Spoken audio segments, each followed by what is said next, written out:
வாழ்க வையகம், வாழ்க வையகம்,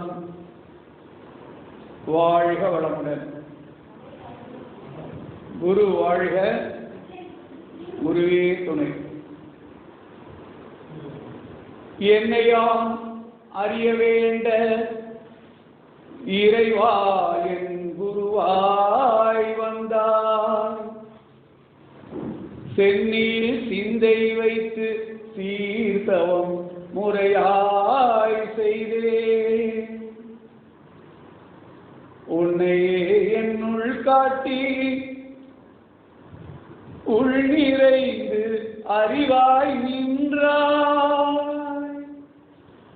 முன்னை தேர்வினை தூய்மைக்கே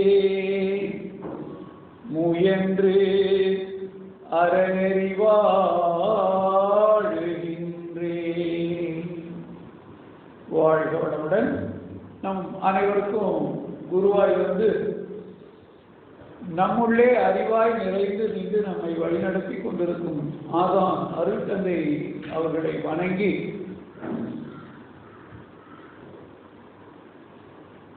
இந்த அரங்கத்திலே அமர்ந்திருக்கின்ற இருபால் அறிஞர் பெருமக்களாகிய உங்கள் அனைவரையும் வணங்கியும் வாழ்த்தியும் இன்றைய சிந்தனையை நாம துவக்கலாம். அதற்கு முன்னாடி ஒரு விஷயம், ஒரு சர்ச்சில் ஒரு பாதிரியார் உரை சொல்ல வந்தா கையில் என்ன எடுத்துட்டு வருவார்? ஒரு மாஸ்க்ல ஓதுவதற்கு உட்கார்ந்தாருன்னா என்ன கையில் வச்சிருப்பாரு? ஹிந்து கோயில்கள்ல சிவாச்சாரியார்கள் என்ன வச்சிருப்பாங்க?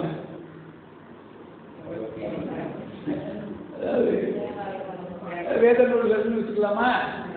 அப்படி மனவள தலையில் வருகிறவர்கள் கையில் வைத்துக் கொள்ள வேண்டியது ஞான களஞ்சியமும் இல்லை, ஞான பேழையும் இல்லை, ஞானமும் இது ஆசிரியர் மாணவர்கள் சொல்றாங்க. 1995 ஜூன் மாதத்துல நடந்த ஒரு பயிற்சியில சாமி வந்து மேடையில் உட்கார்ந்த உடனே எல்லா ஃபார்மாலிட்டி முடிஞ்சதுக்கு அப்புறம் மெதுவாக கேட்டாங்க உடற்பயிற்சி பண்றதை பற்றி. அதை விட்டுருவோம். அதை என்ன சொன்னாங்க அப்புறம் அடுத்தது சொன்னாங்க, நான் எழுதிய ஞானமும் வாழ்வும் புத்தகத்தை ரொம்ப பேர் காய்லாங்கட மாதிரி பயன்படுத்துறீங்க. காய்லாங்கட என்ன தெரியுமா? இந்த பக்கத்தில் புதியது கிடைக்கலன்னா பழையதுல ஏதாவது ஒன்று தேர்த்தி எடுத்துட்டு வந்துடலான்ட்டு போவோம். அங்கே நிறைய பொருள்கள் இருக்கும். நம்ம கவனம் பூரா எதுல இருக்கு? இன்னைக்கு எது தேவையோ அதை தேடுவோம். அது கிடைத்த பிறகு முன்னாடி உள்ளதையும் பார்க்க மாட்டோம், பின்னாடி உள்ளதையும் பார்க்க மாட்டோம். அன்னை வேலை முடிஞ்சது வந்துடுவோம்.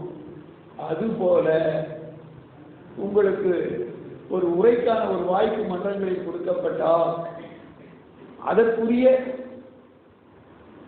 கவியை மாத்திரம் இதுல வந்து எடுத்துக்கிட்டு குறிச்சுக்கிட்டு பேசிட்டு அதுக்கப்புறம் எப்போ உங்களுக்கு வாய்ப்பு கிடைக்குதோ அப்பதான் இந்த புத்தகத்தை பற்றி நினைவே வரும். இன்னும் சில பேர் அதெல்லாம் நான் அப்பயே வாங்கிட்டேன் படிச்சீங்களா? அப்போ பட்டினத்தார் சொல்றாரு, 8 திசையும் 16 கோணமும் எங்கெங்கும் முட்டி ததும்பி முளை தோன்றும் ஜோதியினை கட்டி சுருட்டி தன் கட்டத்தில் வைப்பார் கருத்தில் வையா. யாரு? பாதகர்னு சொல்றாரு. அவங்கள அப்ப வாங்காம இருந்தா ஒன்றும் இல்லை, வாங்கியதை வந்து பார்க்கவே இல்லைன்னா அப்ப என்ன சொன்னாங்க? திருப்பி அந்த புத்தகத்துல 41 பக்கம் தத்துவம், அதற்கு பிறகு 10 கட்டுரைகள், அதையும் தாண்டி 400க்கு மேற்பட்ட பாடல்கள். இதுல உள்ள பாடல்களை வர பண்ணிக்கிங்க. சாமி சொன்ன வெரி வேர்ட், வர பண்ணிக்கிங்க. ஒரு கவியை விரித்து பொருள் சொல்லுங்க. 1 மணி நேர சிந்தனை உரை, உங்களுக்கு எந்த தடுமாற்றமும் தடையும் வராது. அப்ப நாளைக்கு நீங்க எந்த சப்ஜெக்ட் வந்து உட்காந்து இந்த சப்ஜெக்ட் பேசணும் அப்படின்னு சொன்னா பேசணும். அது எப்படி முடியும்?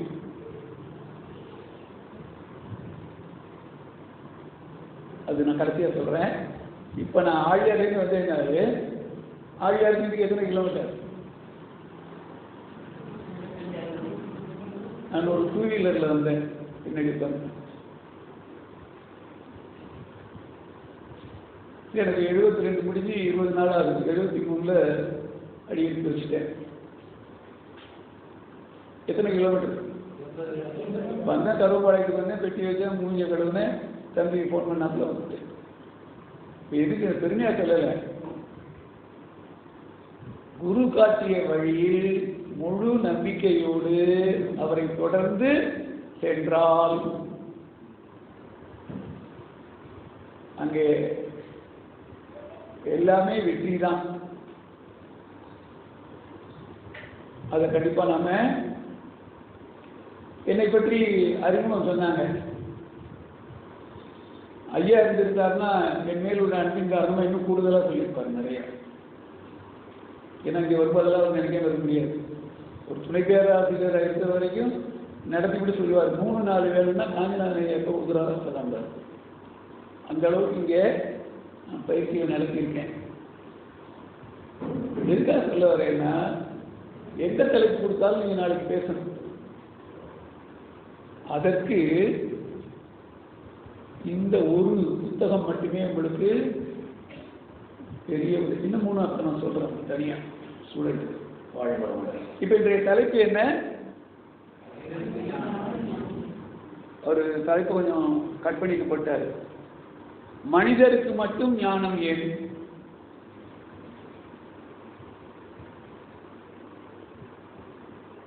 அப்ப மற்ற அறிவினங்கள் உயிரினங்களுக்கு தேவையில்லை, மனிதனுக்கு மட்டும் வேணும். ஏன் அப்படின்னு முதலில் மனிதன் என்றால் அவன் யாருன்னு பார்க்கணும். அப்புறம் ஞானம் என்றால் என்னன்னு தெரிஞ்சுக்கணும். அந்த ஞானத்தை கொண்டு மனிதன் எப்படி மனிதர்களிடையே மனிதராக வாழ முடியும் என்பதையும். இப்ப யார் மனிதன்?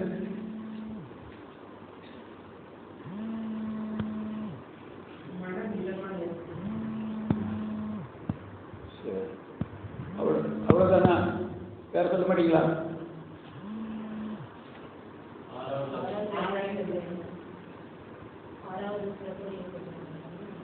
சாமி சொல்றாங்க பாருங்க, பூரண பொருளே புதுமையடைந்து ஆரணமான அணுவாய் விரிந்து அணிவின் கூட்டம் இயக்கம் பக்குவம் அசைவாய் இசைவாய் அண்ட கோடிகளால் ஓரறிவினம் முதல் ஐயறிவினம் வரை ஊனாய் உயிராய் உருவ பேதங்களால் தானாய் விரிந்த தத்துவமாகிய சுவை முதல் 5ஐயும் சுகிக்கவும் அறியவும் கர்ம ஞான கருவிகள் கொண்டு அறிந்தும் வாழ்ந்தும் அரூப நிலையாம் ஆதி நிலையை அறிந்து முடிவுற எழுந்த வேகத்தால் எடுத்த வடிவம் மனிதன்.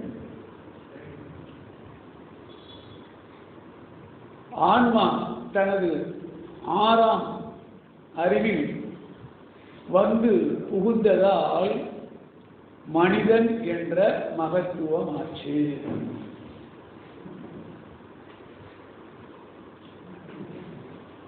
புரியுதா? மனதை இதமாக வைத்திருக்கவன் மனிதன். சரி, இந்த மனம் இல்லாத எந்த மனிதனும் கிடையாது. மனதை பற்றி முழுவதுமாக தெரிந்து வாழுகிற மனிதனும் கிடையாது. இப்ப தலை இருக்கிறது எப்ப ஞாபகம் வரும்? வலிக்கிறப்பதான் ஞாபகம் வரும். தலைன்னு ஒன்று இருக்குங்க. அது மாதிரி மனம் இருக்கிறது எப்போ ஞாபகம் வரும்? மனசே சரியில்லை அப்பதான் ஞாபகம். இல்லையா? அப்போ இந்த மனதை கொண்டு வாழ்கிறவன் மனிதன். மனம் என்பது என்ன? அது ஒரு மாபெரும் சக்தி.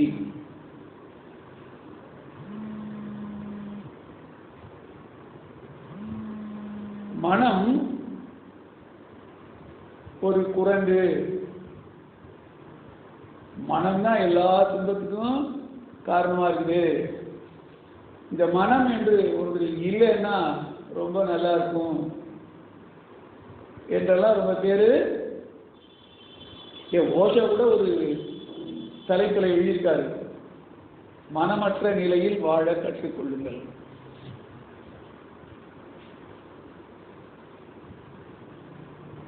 அப்போ ஏன் மனம் இல்லாமல் வாழ முடியுமா? மனம் என்பது என்ன? மனிதனுடைய அனுபவங்களின் தொகுப்பு தான் மனம். அதுவே ஒரு சூழ்நிலை தேவை என்று வரும்போது சிறப்பாக அந்த தேவையை நிறைவு செய்வதற்கு அந்த சூழ்நிலையில் என்ன செய்ய வேண்டும், எதை நாம் பெற வேண்டும், எந்த அளவுக்கு பெற வேண்டும், அனுபவிக்கணும், இதையெல்லாம் தன்னுடைய கடந்த கால அனுபவம், தற்கால தேவை சூழ்நிலை, எதிர்காலத்தில் வரக்கூடிய விளைவு, மூன்றை கொண்டு கணக்கீடு செய்வதாலே தான் மனதுக்கு இந்த கணக்கிடுதல் என்பதை எண்ணுதல் என்று ஒரு. அப்போ இந்த மனம் போல் தான் வாழ்வுன்னு சொல்லியிருக்கிறாங்க. ஆனால் இவர் என்ன சொல்றாரு? மனம் இல்லாமல் வாழ கற்றுக்கொள்ளுங்கிறார்.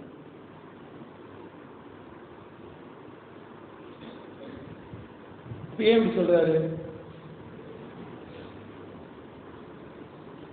பொதுவா மனம் இயங்கும் போது ஒன்று கடந்த காலத்தில் நடந்த சம்பவங்களால் பெற்ற அனுபவங்களால் வரக்கூடிய கவலைகள், அல்லது நாளை நடக்கும் என்று நம்பி கற்பனையிலே அந்த எதிர்பார்க்கின்ற செயல் நடந்து விட்டதாகவே நம்பி அதுல வரக்கூடிய ஒரு மகிழ்ச்சி. ஒன்று நேற்றைய கவலை, இல்லைன்னா நாளைய நம்பிக்கை. இப்ப இடையில ஒன்று இருக்க நிகழ்காலம். அதனால்தான் பாரதி இன்று புதிதாய் பிறந்தோம் என்று எண்ணுவோம். ஜே கிருஷ்ணமூர்த்தி மேலை நாடுல பள்ளிக்கூடத்தில் பேசின ஒரு பேச்சு, அது ஒரு புத்தகமா சின்ன புத்தகம் போட்டிருக்காங்க. அது தலைப்பு என்ன தெரியுமா? டு லிவ் வித் டெத், இறப்போடு வாழ்வது. அப்படின்னா என்ன? நேற்று படுத்து தூங்கின காலையில் எழுந்திருக்கிற போது நேற்றைய கவலைக்குரிய விஷயங்கள் எல்லாம் மறந்துடணும். அதுக்காக பொருட்கள் வாங்கலாம் மறந்துடக்கூடாது. காலையில் எழுந்திருக்கிற போது இன்றைய நாள் முழுமையாக நமக்கு ஒரு நல்ல நாளாக அமையும் என்ற நம்பிக்கையோடு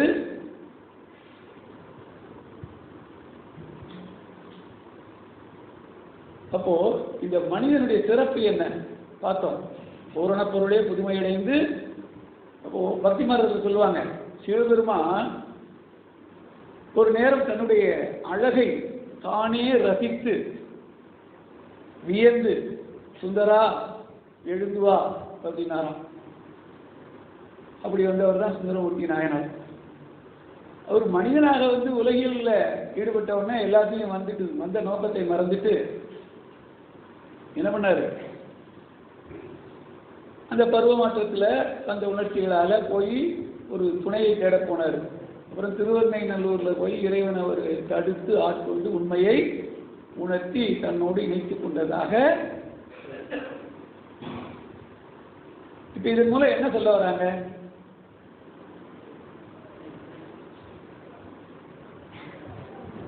சொல்றாங்கல்ல, வினைப்பதிவாம் சுமையை விடுத்து தூய்மை வரவே நினைவாய் உடலெடுத்தேன், நிலம் மீது விழுந்த பின்னே என்னை மறந்தேன், என் வினை மறந்தேன், இறைவா உனை மறந்தேன்.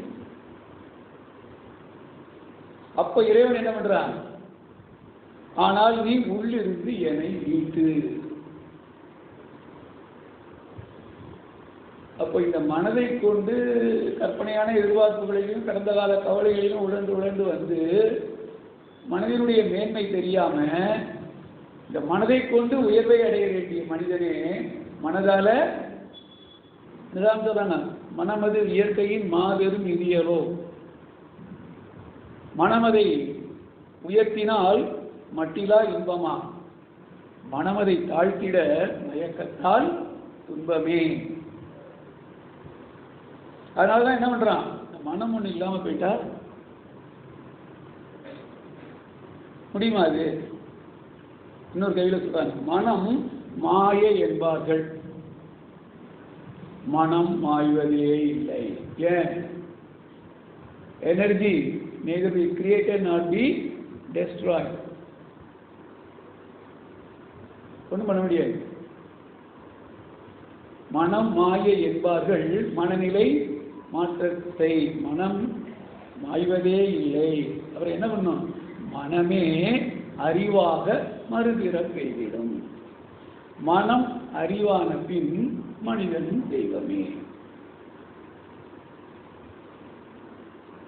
அப்ப அலைந்தால் மனம், நிலைத்தால் அறிவு,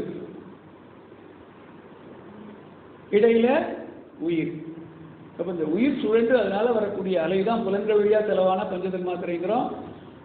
அப்படி போய் வெளியில் மோதி திரும்புகிற அலையை மூளை வழியா போய் தடுத்து பிரித்து இன்ப துன்ப அமைதி பேரின்பம் என்ற 4 நிலைகளிலே உணர்ந்ததை மறுமுனையில பதிவாக்குச்சுன்னா அதுக்கு பேரு மனம். ஒரு கவியில என்ன சொல்றாங்க, உயிரின் அலை புலன்கள் வழி செல்லும் போக்கை உண்மை சிவம் உணர்வதே மனமாம் காணீர்.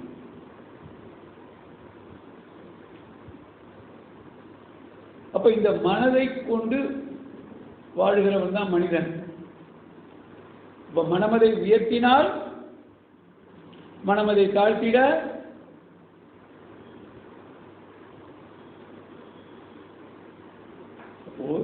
இவ்வளவு பெருமைக்குரியவன் தான் மனிதன். இறைவனே தான் மனிதனா வந்திருக்கிறான். ஆனா நேரடியா வந்தானா? அது எனும் பரம்பொருள் மெய் எழுச்சி பெற்று அணுவன்ற உயிராகி அணுக்கள் கூடி மோதி இணைந்து எண்ணென்ற நிலைக்கு பரவாகி அவை இணைந்து அண்டபொடிகளாய் மற்றும் பிறப்பிறப்பிடை உணர்தல் இயக்கமாகி நீதி நெறி உணர் மாந்தராகி வாழும் நிலை உணர்ந்து. அப்ப எங்கிருந்து வந்தான் மனிதன் இறுதியாகனா? ஏன்னா பரிணாம சரித்திரத்திலே இறுதியாக பூத்த மலர் தான் மனிதன் சாமி சொல்றாங்க. அப்ப எங்கிருந்து வந்தான்? மிருகத்தின் கால்வழியே சந்தர்ப்பத்தால் மிகச் சிறிய மாறுதலை பெற்று முன்னம் ஓர் மனிதன் வந்தான். அப்படின்னு வித்து பெருக்கமே இந்த உயர்வுலக மக்கள் அனைவரும்.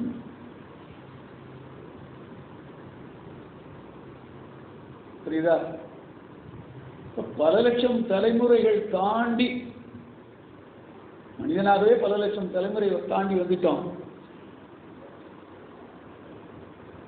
இன்னும் மனிதனா என்ற ஒரு கேள்வி இருக்குல்ல. அடுத்தவனுக்கு போய் நம்ம துன்பம் கொடுத்தோம்னா மனுஷனா நீம்பான்.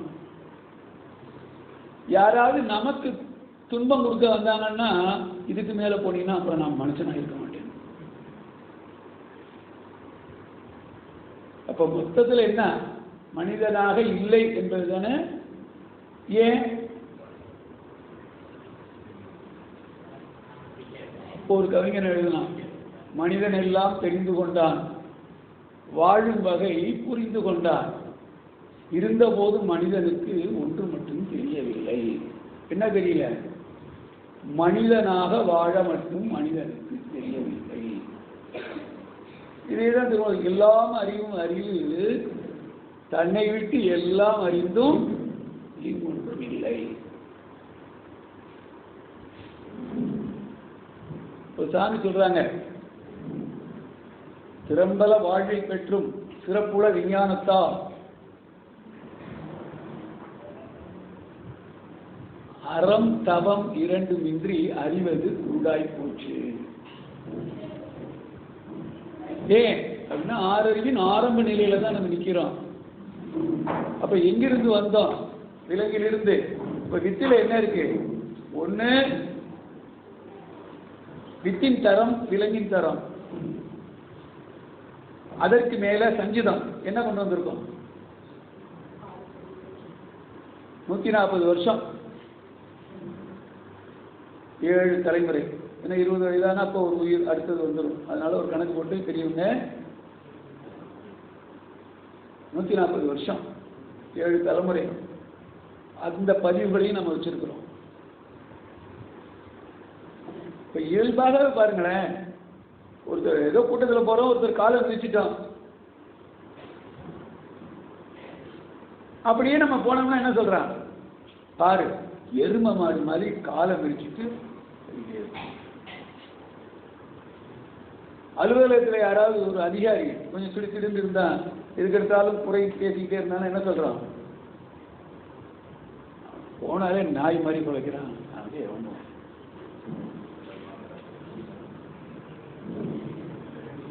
வீட்டில் கூட பாருங்க என்ன பண்றான்?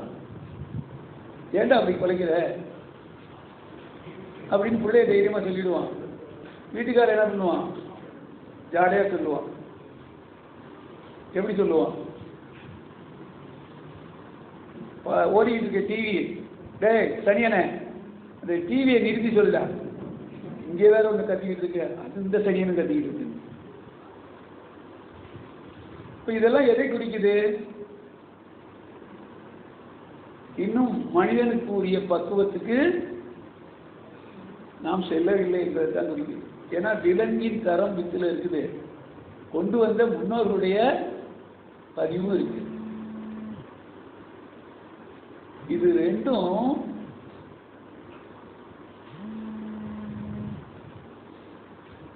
அப்ப மனிதனுக்குரிய தன்மையோடு வாழணும் என்றால் என்ன வேணும்? என்ன இருந்தால் வாழலாம்?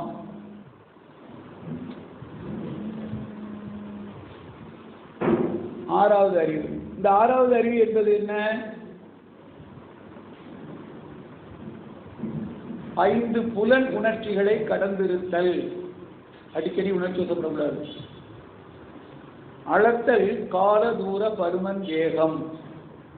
எப்போதும் சரியான கணிப்பு, கணக்கீடு இருக்கணும். சிந்தித்தல். இந்த சிந்தித்தல் என்பது என்ன?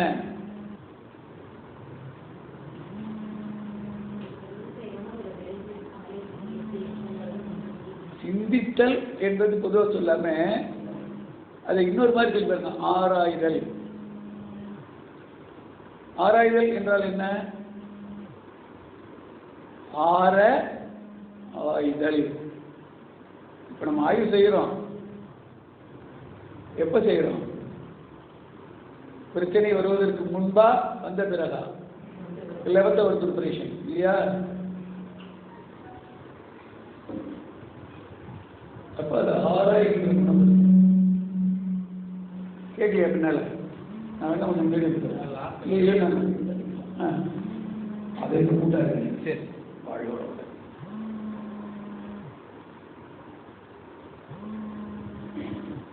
5 புலன் உணர்ச்சிகளை கடந்திருத்தல், அளத்தல் காலதூர பருமன் வேகம், சிந்தித்தல், செயல்முறை வகுத்தல், ப்ராப்பர் பிளானிங். அதுக்கு என்ன வேணும்? விழிப்பு நிலை, தற்சோதனை, முறையாக திட்டமிடுதல். கடைசியாக வரும்.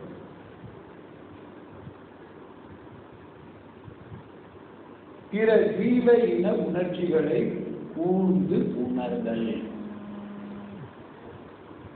இப்ப நான் 1 மணி நேரம் சொல்லிட்டு கண்ண முடியும் நான் மட்டும் பேசிக்கிட்டே இருந்தேன்னா, நீங்க இப்படி எதிர்த்து அசைறது தெரியாது, மூஞ்ச சுழிக்கிறது தெரியாது, இதெல்லாம் தெரியாது எனக்கு. ஏன்னா நான் கண்ண முடியும் பேசிட்டு இருக்கேன். அப்ப என்ன ஆகும்? மனுஷனாக எதை பேச விட்டு அவ்வாறு மேடை கிடைச்சிருக்குன்னு இது கத்தி எடுத்துட்டு போய் திட்ட வேண்டியதில்லை. மறைமுக கொலை இல்லையா? அப்ப எத்தனை இடத்துல நம்ம இது செய்யணும்? ஒரு வாய்ப்பு கிடைச்சிருக்குன்னா திருப்பெருமை, நம்மளை பற்றிய பெருமை. அவன் வந்தவன் எதுக்கு வந்தா என்ன சொல்ல வந்தானே தெரியாது. உட்கார வச்சு நான் ஓஞ்சி போற வரைக்கும். அப்ப பிற உயிர் உணர்ச்சிகளை கூர்ந்து உணர்ந்து தன் உணர்ச்சியை சமன் செய்து கொள்வதுதான் ஒழுக்கம்.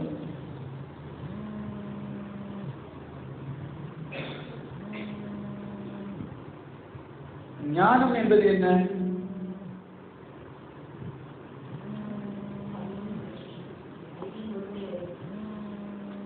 ஏன் மனிதனுக்கு மாத்திரம் ஞானம் வேணும்? அதன தலைப்பு இன்னைக்கு. ஞானம் என்றால் எல்லாமே தமிழுடைய கவிக்குள்ள தான் நம்ம ஒரு வெளியில இருந்து. ஞானம் என்றால் மன இயக்க இயல்பறிந்து நான் என்ற இயற்கை தத்துவம் உணர்ந்து மோனம் என்ற ஒன்றாயும் மோகமாதி அருகுணங்களாய் பரிணாமத்தால் தொடர்ந்து வந்தது. பரிணாமத்தால் ஒன்றிலிருந்து ஒன்று மாற்றம் பெற்று வந்ததால் ஆன பொருள் அனைத்திலும் தான் அறிந்து பெறுகின்ற அறிநிலைக்கு ஏற்ப அமையும். அந்த அறிவினுடைய எல்லை கண்டு மானம், மரியாதை, ஒழுக்கம் இவை காத்து மனிதரிடை மனிதராய் வாழ்வது ஞானம். அதுதான் மனிதரிடை மனிதராய். மனிதனுடைய இயற்கை என்ன? இப்பதான் வெளியே எடுத்து போறேன். வாரி ஒரு பாடல் எழுதியிருப்பாரு. கண் போன போக்கிலே கால் போகலாமா, கால் போன போக்கிலே மனம் போகலாமா, மனம் போன போக்கிலே மனிதன் போகலாமா, மனிதன் போன பாதையை மறந்து போகலாமா? ரெண்டு சொல்றாரு, ரெண்டு இடத்துல மனிதன் சொல்றாரு. மனம் போன போக்கிலே மனிதன் போகலாமா, இது ஒரு வகை. இவன் எதனால அப்படி போறான் அப்படின்னா மனிதன் போன பாதையை மறந்து போனதுனால. இதான் மனிதரிடை மனிதராய். அப்ப யாருடைய விஷுவல் அங்க காட்டுவாங்க, பார்த்துருக்கீங்க? மகாத்மா காந்தியுடைய முதுகு பக்கத்திலிருந்து அவர் மேலே ஏறி போற பாதச்சுவடுகளை போட்டு காட்டுவாங்க. அப்ப அந்த பாதங்களை ஏன் நமக்கு போட்டு காட்டினாங்க? இப்ப ஏன் நிறைய பாதங்களை மகான்களுடைய இல்ல தெய்வங்களுடைய பாதங்களை அச்சிட்டு படமா கொடுக்குறாங்க? பாதங்களை பார்க்கும்போதெல்லாம் அவர்கள் எந்த வழியில் சென்று எந்த உயர்வை பெற்றார்களோ அவர்களுடைய அடிபற்றி நாமும் அதே வழியில் தொடர்ந்து சென்று இந்த நிலையை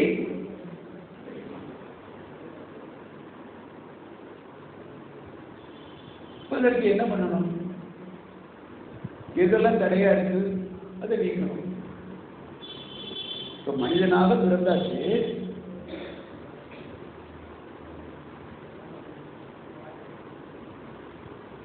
அறிவால் இன்னும் மனிதனாக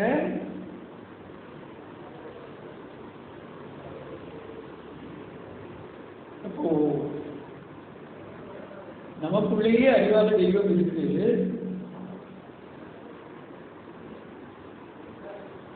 ஆனாலும் துன்பப்பட்டு கொண்டிருக்கிறோம். எதனால? ஒரு கதை உங்களுக்கு தெரிந்ததுதான். ஒரு கோயிலுடைய வாசல்ல பல காலமாக ஒருத்தன் பிச்சை எடுத்துக் கொண்டிருக்கிறான். ரொம்ப வருஷமா. ஒரு நாள் அந்த இடத்திலே இறந்து போறான். உடனே ஊர் மக்களும் அந்த கோயில் அலுவலர்களும் சேர்ந்து என்ன முடிவு பண்ணாங்க? அவன் ரொம்ப நாள் இங்கேயே இருந்து இப்படியே பண்ணிட்டான், நல்ல மனுஷன், அவனை இங்கேயே அடக்கம் பண்ணிடலாம். என்று முடிவெடுத்து அந்த இடத்தை தோன்றாங்க. ஒரு 7-8 அடி தோன்ற பிறகு ஏதோ மெட்டல் சவுண்ட் கேட்குது. என்னடான்னு நிறுத்திட்டு பிரித்து எடுத்து பார்க்குறாங்க. ஒரு செப்பு தவறை நிறையா பொற்காசுகள் இருக்கு. அப்போ சொன்னா, அடப்பாவி, இவ்வளோ பெரிய பொக்கிஷத்தை வச்சுட்டு அதுக்கு மேலே உட்காந்துருக்கு, இப்படி வரவண்டெல்லாம் கையேந்திட்டு இருக்காங்க பாவம். இப்போ அந்த நிலை தான் புரியுதா? இருக்கும் இடத்தை விட்டு இல்லாத இடம் தேடி எங்கப்போ அழைகின்றார் ஞானப்பெண்ணி. இவர் ஏதும் அறியாதடி வானுக்குள் ஈசனை தேடும் அறிவிலிகாள். தேனுக்குள் இன்பம் சிவப்போ கருப்போ. தேனுக்குள் இன்பம் செறிந்திருந்தால் போல் ஊனுக்குள் ஈசன் ஒளிந்திருக்கானே. உள்ளத்தின் உள்ளே உள பல தீர்த்தங்கள் மெல்ல குடைந்து நீராட அல்லாதார் பள்ளமும் மேடும் பறந்து திரிவரே கள்ள மனமுடை கல்வி இல்லாதாரே. ஏன் கல்வி இல்லாதாரேன்னு சொல்றாரு? அதுக்கு வள்ளுவர் விளக்கம் சொல்றாரு. கற்றதனால் ஆய பயனன்கள் வாழறிவன் நட்டான். அதனால்தான் கல்வி இல்லாத.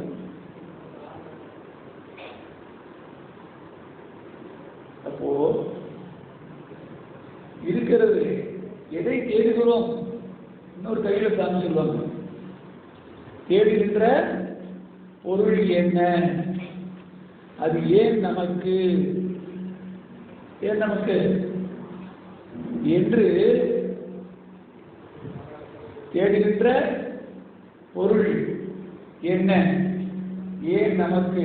கொஞ்சம் வாலி குறைங்க. தெரிந்தவர் யார், கிடைக்கும் இடம் எது, இதெல்லாம் நாடுகின்ற வழக்கம் சில பேரே கொள்வார். யார் அந்த சிலர்? ஓடுகின்றார் உருக்கமுடன். இதை மறந்து ஞானத்தை தேடும் சிலர் இதை மறந்து ஓடுகின்றார் உருக்கமுடன் தேடுகின்றார். எங்க? ஒடுங்கி நின்று அறியும் அதை பிரிந்து காணார். அப்போ பாடுகின்றார் உலகம் வந்து இருளை தேட விளக்கை எடுத்துக்கொண்டு போவது போல் முரண்பாடற்றோம். புலன்களை எல்லாம் கடந்து நிற்கின்ற ஒன்றை இந்த பிரபஞ்சத்துக்குள்ள இருக்கிற எல்லாத்தையுமே நீங்க எப்படி தெரிஞ்சுக்கலாம் என்றால் 5 புலன்களால் மஸ்தி பண்ணி தெரிஞ்சுக்கலாம். அப்ப அதற்கெல்லாம் ஆதியாக மூலமாக ஒன்று இருக்கே, அதுதானே ஆதி மூலம் என்று சொல்றோம். இப்ப அதை எப்படி தெரிஞ்சுக்கிறது?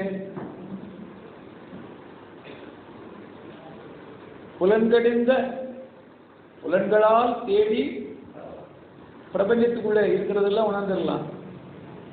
அதற்கு மூலத்தை உணர்வதற்கு புலன்கடந்த அறிவை கொண்டுதானே அதை உணர முடியும். அப்ப இந்த புலன்கடந்த அறிவு எது?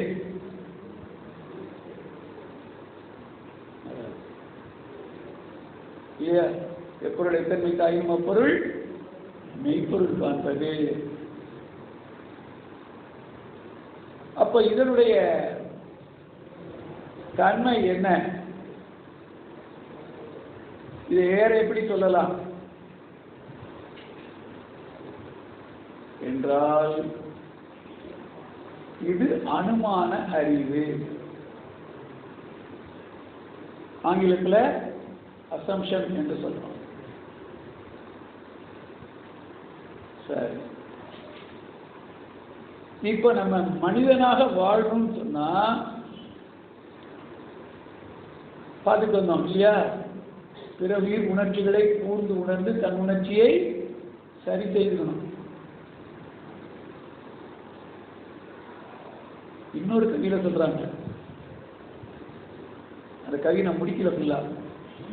சிந்தித்தல், செயல்முறை வகுத்தல், பிற ஜீவ இன உணர்ச்சிகளை கூர்ந்து உணர்தல், எந்த ஒரு விளைவுக்கும் காரணத்தை யூகத்தால் அறிதல். இதான் ஆறாவது.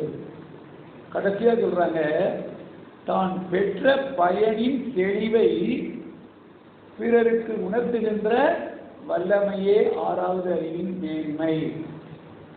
இப்ப ஒரு 6 அறிவு நான் முழுமையாக அந்த 6 அறிவை பெற்றிருக்கிறேன் என்று சொன்னா எப்படி சிந்திக்கணும்? சுயநலமா இருக்கக்கூடாது. ஏன் சுயநலமா இருக்கக்கூடாது? நாம் சமுதாயத்தில் வாழ்ந்து கொண்டிருக்கிறோம். சமுதாயம் என்பது சம ஆதாயம். இப்ப யார் எதை செய்தாலும் பலனை எல்லாரும் சேர்ந்துதான் இருக்கு. இதைத்தான் கீதையிலே கண்ணன் சொன்னதாக சொல்லுவாங்கல்ல, எல்லா பொருளிலும் என்னை காண்பவன் எவனோ அவன் என்னை விட்டு நீங்குவதில்லை, நான் அவனை விட்டு நீங்குவதில்லை. இந்த பிட்டுக்கு மனுஷன் வந்து பெரும்படிப்பட்ட கதை இருக்க, அதுல என்ன நீதி சொல்றாங்க? அடித்தவனுக்கு வலிச்சுது, அடி வாங்கினவனுக்கு வலிச்சுது, வேடிக்கை பார்த்தவனுக்கு வலிச்சுது, எங்கேயோ அரண்மனையில் இருந்த ராஜாவுக்கும் வலிச்சுது. ஆங்கிலத்தில் ஒரு பழமொழி இருக்கு, we cannot pluck a flower without disturbing a distant star. வான்மண்டலத்தில் இருக்கிற நட்சத்திரத்தை அசைக்காமல் ஒரு சிறு பூவை கூட நம்மால் பறிக்க முடியாது. ஏன்? அனைவருமே பிரபஞ்ச காந்த களத்தில் ஒன்றாக இணைக்கப்பட்டிருக்கிறோம். புரியுதா? அப்ப நாம முதல்ல மனிதனாக வாழணும். அதுக்குரிய வழிமுறைகளை சிந்தித்து அதற்கு ஏற்றவாறு செயல் திருத்தங்களை பண்ணி கொண்டு வரணும். இது ஆரம்பத்தில் இளங்கிலேருந்து வந்ததுனால புலன் அளவிலேயே இன்பங்களை அனுபவித்து என்னாச்சு? சுகம், ஒரு நேரம் ஏதோ துக்கம், பெரும்பாலும் துக்கம், ஒரு சில நேரம் சுகம். இது ரெண்டு தானே மாறி மாறி அனுபவிக்கிறோம். அப்படி அனுபவித்த ஒரு எல்லை வரும்ல, அந்த எல்லைக்கு வருகிற போதுதான் இங்க இருக்கிற அறிவு விழித்துக் கொள்ளும். அந்த சுகதுக்கம் அனுபவித்தேன், சோறு கண்டேன், சுய அறிவால் ஆராய்ந்தேன், முடிவு காண.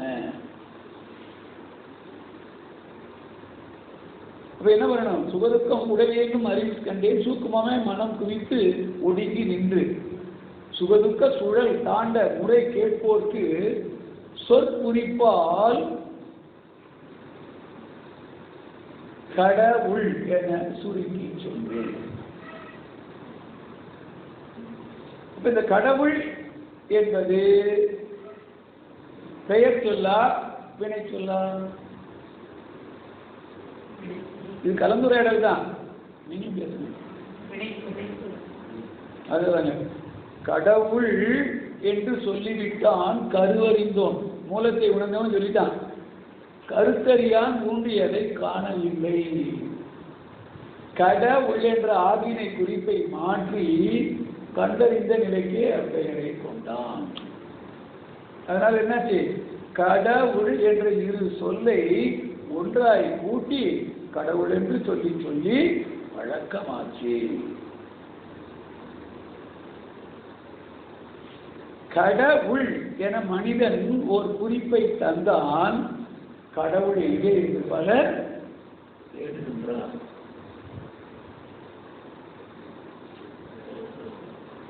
அப்போ இதற்கு பிறகுதான் நான் யாரு, நான் எதற்காக இங்க வந்தேன், இவ்வளவு பேர் மகிழ்ச்சியா இருக்காங்க, எனக்கு மாத்திரம் இந்த துன்பம் வருது என்ற கேள்விகள் எல்லாம் எழுது.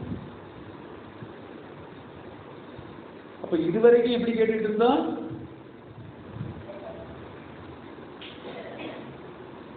யாருக்கு கேட்டுக்கிட்டு இருந்தோம்? நான் யார் தெரியுமா? என்ன யாரும் நினைச்சு பேசிட்டு இருக்காரு. நான் நினைச்ச என்ன செய்வேன் தெரியுமா? இப்ப நான் யாரு அங்க பார்த்து கேட்டுக்கிட்டு இருந்தது. அப்ப உய்யும் வகை தேடி உள்ளம் உருகி நின்றேன் இதுதான் வந்திருக்கான்.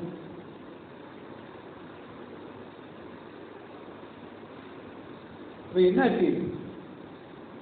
உயர் ஞான தீட்சையினால் உள் ஒடுங்கி மெய் உணர்வு என்ற பதம் அடைந்தேன். பதமாதல்னா என்ன? பக்குவப்படுதல். இப்போ மனிதனுக்குரிய அறிவு நிலைக்கு இப்பதான் வரான். இது வரைக்கும் எப்படி இருந்தா ஐயுணர்வு மெய்யுணர்வு என்ற பதம் அடைந்தேன். அதனால என்னாச்சு? ஆசை என்ற வேகம் ஆராய்ச்சி ஆச்சு. செய்யும் தொழில்களில் கடமை உணர்வு பெற்றேன். சிந்தனையில் ஆழ்ந்து பல விளக்கங்கள். அப்போ உங்களுக்கு அந்த ஃபார்முலா தெரியும். சாமி ஒரு ஃபார்முலா சொல்றாங்கல்ல, கடவுள் கூட்டல் 3 களங்கங்கள். எழுதி போட்டுறவா? எழுதிக்கலாம். ஏன்னா 6 மணிக்கு உள்ள வந்த மாதிரியே 7 மணிக்கு திரும்பி போகலாம். அதுதான் ஒரு உரையினுடைய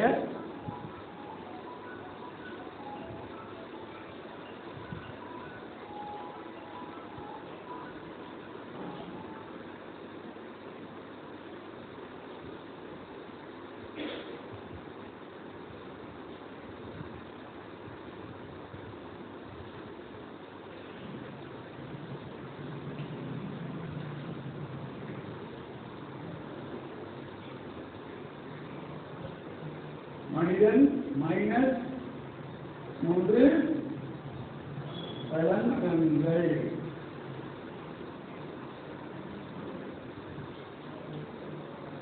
இறைவன் கடவுள். கடவுள் பேசுறதுதான் புரியறதுக்காக ஏதாவது சொல்லிட்டாங்க, எழுதிட்டாங்க.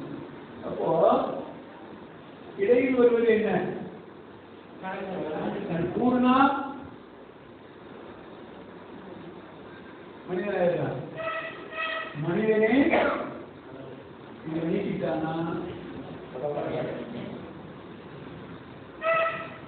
பிரச்சனை இருப்பதை சேர்த்துக் கொண்டே போகிறா, நீக்கிக் கொண்டே போகிறா. அப்ப எப்படி போனா சேர்த்துக்கலாம், எப்படி போனா நீக்கலாம்?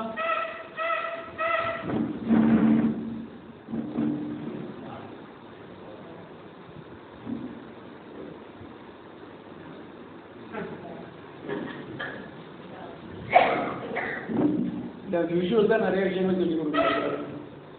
புரியுதா? இப்ப நான் இதுக்கு மேல போனா மனுஷனா இருக்க மாட்டேன் அப்படின்னு என்ன அர்த்தம்? தெய்வமாயிடுவேன்னு அர்த்தம். ஏன்னா நம்மளோட மென்டல் ஃப்ரீக்வன்சி 14 to 40.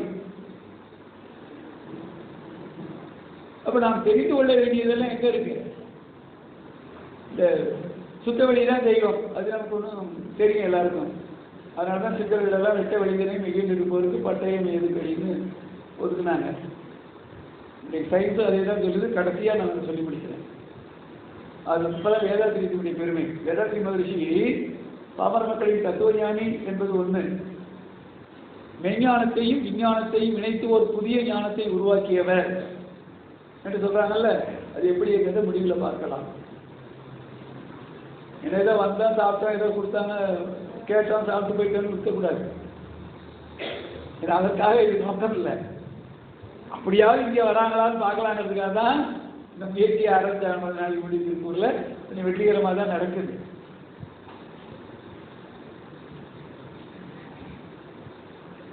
அப்போ அவன் அருளாலே அவட்டாள் வணங்கி என்று ஒரு பதம் வருது இல்லையா? என்னது? இந்த அறிவு விழித்த பிறகு இது எழுப்புகின்ற கேள்விகளை கொண்டு தேடல் வந்தா அந்த அறிவோடு இணைந்து முழுமை பெறலாம், ஆதிக்கு சமமாகலாம், சமாதி நிலை அடையலாம். அதுக்கு என்ன பண்ணணும்?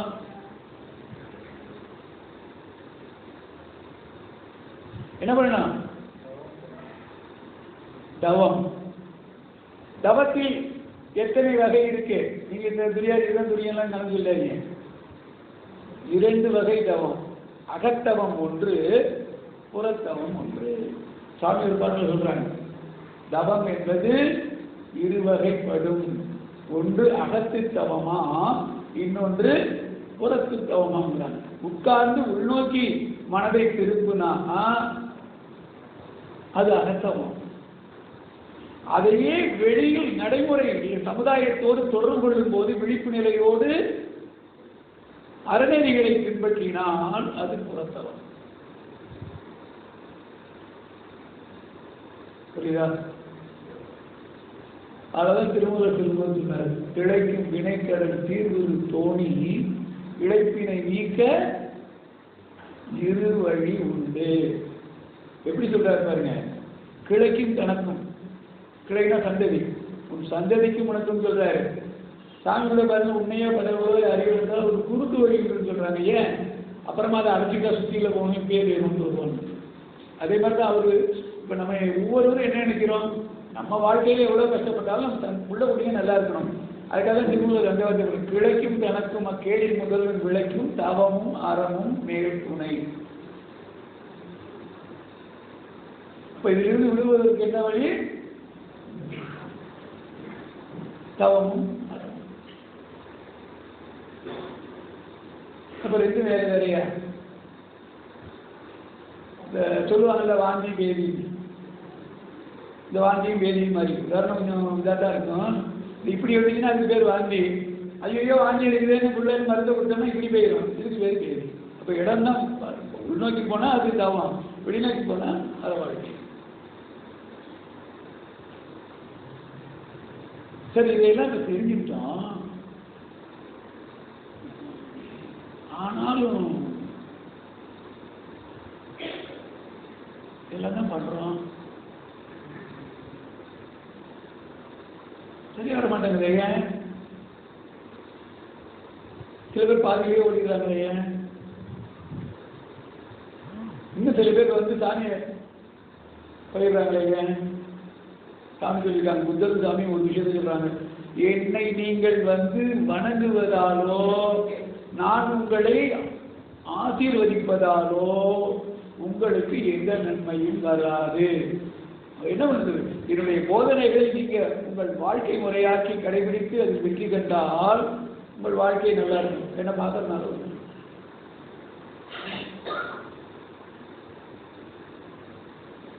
புரியுதா? அப்போ தவம் செய்வார், தவம் முடிஞ்ச தெரிஞ்சிட்டோம். அப்ப அறிவை கொண்டு அறிவை, இப்ப வாழ்வின் நோக்கம் என்ன? சாமி ஒரு பாடல் சொல்றாங்க, தெய்வத்தை நாடுவதும். அறிவு இயல்பா விழிப்புணர்வு வரும்போது தெய்வத்தை நாடுவதும் தெளிந்து அறிவில் தேடுவதும் திருநிலையா. இதனுடைய பிம்பம் தானே மனிதனவன் பிறவி நோக்கம் பயணம். ஆனா பலருடைய நிலைமை இப்ப என்ன இருக்கு? எப்படி இருக்கு? தெய்வ நிலை தெரிந்து கொண்டேன், ஆனால் திருவருளே நானாக திகழும் அனுபவம் எனக்கு இல்லை என்பார் சிலர். அது என்ன, ஒருத்தர் இருக்கான், எல்லாத்தையும் பார்த்துக்கிட்டு இருக்கிறான், அப்படிதான் எல்லாத்தையும் சொல்லிட்டு இருக்கான், ஆடாதமா ஆடாத எல்லாத்தையும் ஒருத்தன் பார்த்துக்கிட்டு இருக்கான்னு இங்கே கையை காட்டிட்டு இன்னொரு வார்த்தையும் சொல்றான், யாருக்கு வேண்டாம் இருக்கிறான், மனசாட்சிக்கு பயன். பாருங்க என்ன முரண்பாடு. இந்த பக்கம் தெய்வம் எல்லாத்தையும் பார்த்துக்கிட்டு இருக்கான்னு இங்கே காட்டுறான், இறைவன் துணியிலிருந்து இருப்பான், துணி பார்க்க முடியாத ஒரு நீக்கமறை என்ற பரிபூரணம் இறைவன். இறைவன் தூணுக்குள்ள இருப்பான், திரும்புக்குள்ள இருப்பான். அங்கெல்லாம் இருக்க எனக்கு இருக்க மாட்டானா?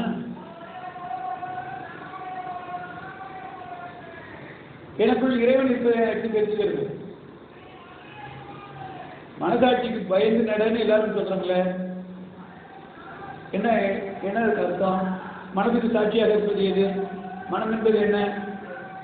உயிர் சுழன்று அதுலேருந்து வர்ற விரிவலை தான் மனம். இப்போ உயிர் ஒடுக்குனா அங்க என்ன இருக்கு? எது உயிரா இருக்கு?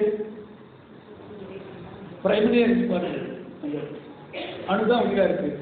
அப்போ ஒரு ஸ்பெசிபிக் கிராவிட்டி பிரின்சிபல் படி எந்த ஒன்று இயங்கினாலும் இயங்குகின்ற ஒன்றின் மத்தியிலே இயங்காத ஒன்று இருக்கணும்ல. பெரிஃபரல் சைடில் வேகம் கூடிய லேசான அணுக்கள் போயிட்டே இருக்கும்.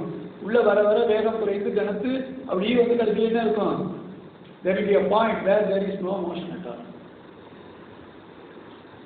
இதைத்தான் தாய்மானவர் சொல்றார், உயிருக்கு உயிராய் தழைத்தது எது.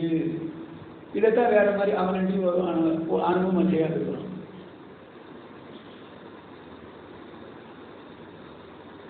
இல்லையா? அப்போ உள்ளே போய் உணர வேண்டிய ஒன்று, அதற்கு தவம் செய்யணும். அதனாலதான் வள்ளுவர் பெருமான் சொல்றாரு, தவம் செய்வார் தம் கர்மம் செய்வார், மற்றெல்லாம் அவம் செய்வார்கள். ஏன் அப்படி சொன்னாரு என்றால், வந்ததில் நோக்கம் பார்க்கணும், எப்படி வந்தோன்னு தெரியணும், அதற்கு என்ன பண்ணணும்னு புரியும். அப்ப நம்ம எப்படி வந்தோம்? இங்க இது கவனியத்தில் எப்படி வந்தோம்? வினை பயனே ஒரு தேகம். இதுக்கு முன்னாடி பல முறை உடல் எடுத்து அந்த உடலின் தேவைகளை நிறைவு செய்து கொள்வதற்கு மனம் சொன்னதை அறிவு கேட்டு புலன்கள் வழியே போனதுனால வந்த விளைவு தனக்கு பிறருக்கும் துன்பத்தை கொடுத்து, அந்த துன்ப பதிவுகள் தான் வினைப்பதிவுகள் என்று சொன்னாலே, துன்பத்தை தரப்பதிவுகள் தான் வினைப்பதிவே தேகம். வினை நீங்கிடி வைத்தனை பொழுதும். அப்ப நம்முடைய நோக்கம் என்னவாக இருக்கணும்? திருக்கடைக்கு பாடியாத ஒரு பாடல் வருது, வேண்டுந்தால் வேண்டாமை வேண்டும். எப்படி?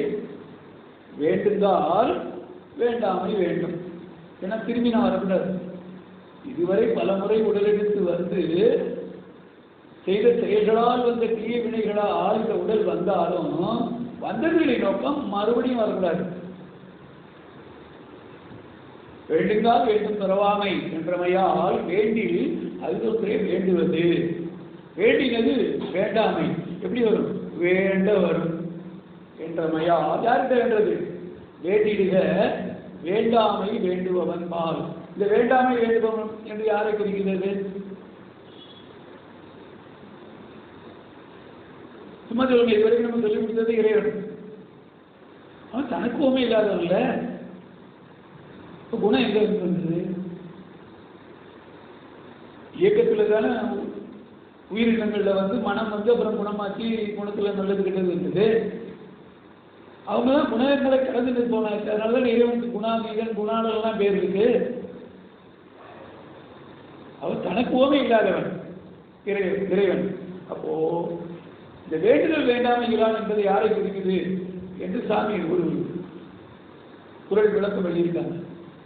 விருப்பு வெறுப்போடு கூடிய மனதை கொண்ட மனிதனாக பிறந்து தன் பயிற்சியாலும் இயற்கையாலும் தான் வாழும் காலத்திலே இதையெல்லாம் கடந்து நிற்கின்ற ஒரு சமநிலைக்கு தன்னை ஆட்படுத்திக் கொண்ட ஒரு மகா ஆண், அவரை தான் இது குறிக்கிறது. அப்ப குரு யார்கிட்ட கேட்கணும்?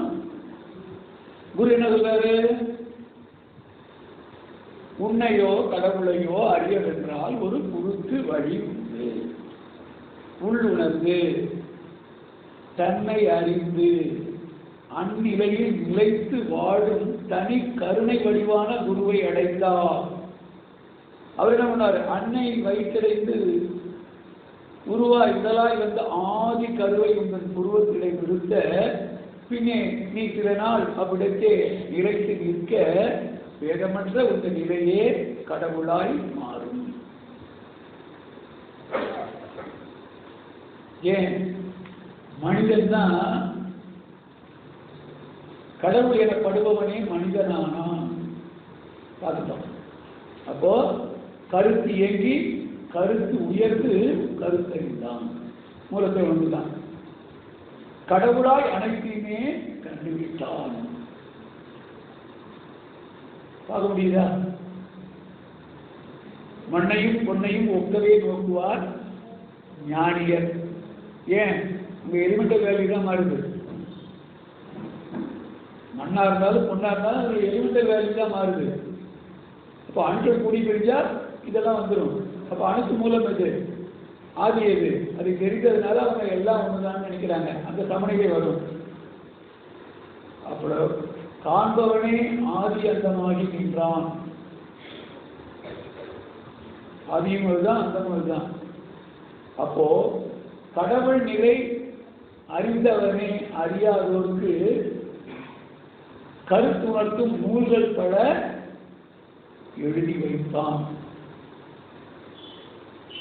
இப்ப இந்த நூல்கள் வாயிலாக நமக்கு ஏதாவது நன்மை வந்ததா? தெரிந்து கொண்டோம், மற்றவருக்கு தெரிவிக்கிறோம். உணர்ந்து கொண்டோமா? நம்மகிட்ட மாற்றம் ஒன்றுதான். இப்போ மனிதன் கற்றுக்கொள்வதற்கு சுருதி, யுக்தி, ஞானம் என்ற 3 வழி. சுருதினா நூல்கள் வாயிலாக முன்னோர் அனுபவங்களை பெறுவது. யுக்தி என்பது இருபு அறிவை கொண்டு அனுமானித்து செயல்படுவது. அதற்கு அடிப்படையாக இருப்பது அனுபவம். ஒரு அனுபவத்தின் அடிப்படையில் தான் அனுமானிக்கிறான். அந்த அனுமானித்து செய்கிறாக ஒரு அனுபவம் பெறுகிறான். அந்த அனுபவத்தாலே தான் மனிதன் அறிவு உயர்ந்து கொண்டே போய் முழுமையடைகிறது. அப்போ ஏட்டியை கதைத்து விட்ட ஞானம் கற்று இயக்கமுற்று அதை அடையும் எண்ணம் கொண்டு போட்ட இடங்களில் பொருளை தேடும் பொது அறிவை கூட விட்டுவிட்டு நாட்டில் உள்ள அனுபவ பொருளின் மீது நாடில் இருக்கும் அறிவை பண்படுத்த வேண்டி காட்டிலேயே இருந்து கொண்டு காலை கிழந்து கனிவகைகளை கொண்டு காலத்தை கழிப்பதனால் பயன்தான் என்ன? சிவவாக்கியருக்கு அப்புறம் சாமி தான் கேட்டாங்க, குட்டிட்டு ஓடாதெல்லாம் காய். அவர் தான் சொல்லுவார், சருகரித்து நீர் குடித்து சாரல் வாழும் தகுசிகார், சருகரித்து நீர் குடித்து தேகம் குன்றி போகுமே, போய் சேர்ந்து வராது. அப்ப என்ன பண்ணலாம்? வருகிருந்து ஒக்க நோக்கி வளர் மனை சுகிப்பியே வரும் விருந்தே தெய்வமாகி வாழ்வழிக்கும் சுவாயமே. நீ இல்லற தர்மத்தை கடைபிடித்து ஈகையை கை கொண்டீங்கன்னா வருகின்ற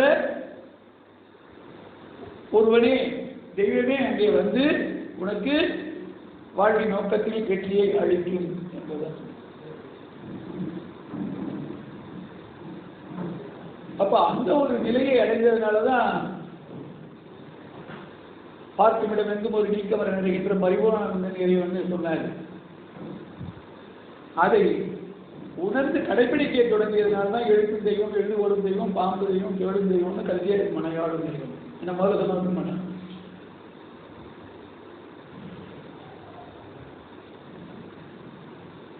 அப்ப இந்த சமபாவனை என்பதுதான் அறிவுடைய உயர்வு. ஏன்னா அன்பும் தன்மையும் தான் உயர்ந்த அறிவு என்பது. என்ன தாண்டி எழுதுறாங்க, இறைவனை கண்டுகொண்டேன், அறிவாய் இறைவனை காணுகின்றேன்.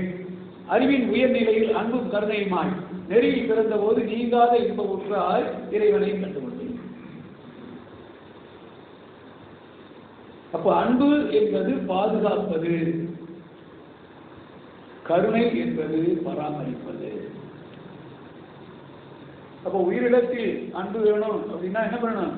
முதல்ல உயிர்களை துன்புறுத்தாம பாதுகாக்கணும். அதற்கு பிறகு அதை தன் நிலைக்கு ஏற்றவாறு தன்னை கெடுத்துக் கொள்ளாமல் உடலாலோ பொருளாலோ அறிவாலோ இனிய சொல்லாலோ அதை தொடர்ந்து பராமரிக்கணும்.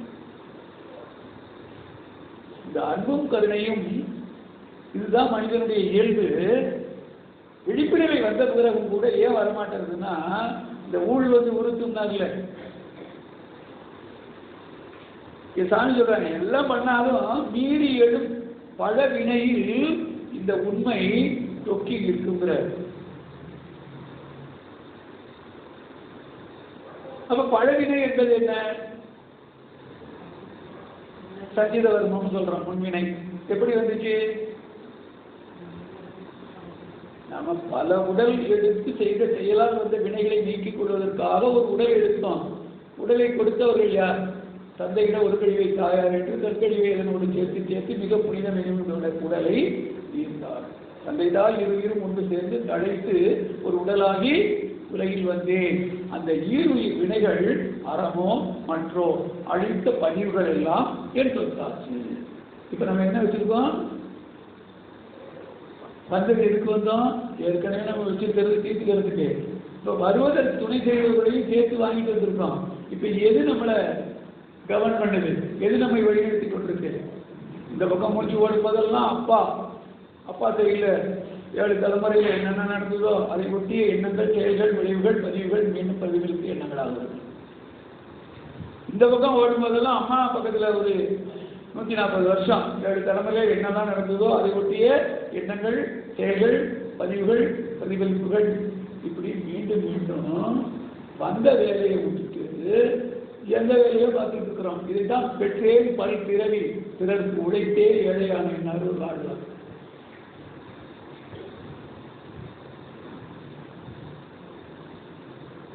அப்ப இதுக்கு என்ன பண்ணணும்? வந்தது என்ன வேலை? வினைப்பதிவாம் சுமையை விடுத்து தீமை தருவே நினைவாய் உடல் எடுத்து. இப்ப என்ன நிலைமையில இருக்கா? உண்மை நிலை மறந்து உணர்வு தன்முனைப்பாகி எண்ணம் தான் தனது என்று இறுகி குறுகி நின்று மண்ணை பொன்னை மென்மேலும் மாறி மாறி இணைந்து கண்ணும் கருத்தும் தீய கர்மம். பார்க்கறது எல்லாம் கெட்டதா தெரியுது, பார்க்கறவெல்லாம் எனக்கு என்ன தெரியல. ஏன்? அழகும் அசிங்கமும் நல்லது கெட்டதும் வெளியில இருக்கா, நான் உள்ள இருக்கேன். பார்க்க தெரிந்தால் பாதை தெரியும், பாதை தெரிந்தால் பயணம் தொடரும், பயணம் தொடர்ந்தால் கதவு திறக்கும், கதவு திறந்தால் காட்சி கிடைக்கும், காட்சி கிடைத்தால் கவலை தீரும், கவலை தீர்ந்தால் வாழ நினைத்தால் வாழலாம். அப்போ இங்க எங்க இருக்கு பிரச்சனை? செந்தில் ஜாமன் சொல்லுவாரு, ஒரு டிவியில ஒரு ஆப்பிரிக்க பெண்மணி அவ குழந்தை தூக்கி அப்படி முத்தம் கொடுத்து கொஞ்சுறான். இவன் இங்கே உட்காந்துட்டு குழம்புட்டி மாதிரி அவ அதை நேசிக்கிறார். அதனால அவ கண்ணுக்கு அது அழகா தெரியுது. இப்போ உலகமே மோசம் அப்படின்னா இங்க பிரச்சனை யாருக்கு இருக்கு?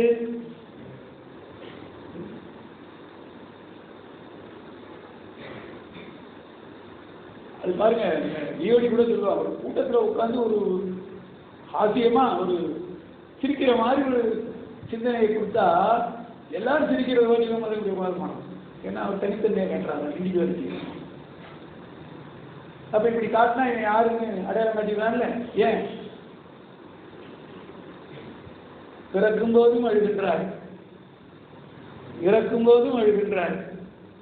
ஒரு நாளேனும் கவலை இல்லாமல் சிரிக்க மறந்தாய் மாநிலனே அப்படின்னார். அப்ப ஏன் மாநிலனே சிரிக்க மறந்தாங்க? சிந்திக்க தெரிந்த மனித குலத்திற்கே சொந்தமானது இந்த சிரிப்பு. வேறு எந்த தீவராசிகளும் செய்ய முடியாத செயலாகும் இந்த சிரிப்பு. அப்படி மனிதன் என்பதற்கு என்ன அடையாளம்?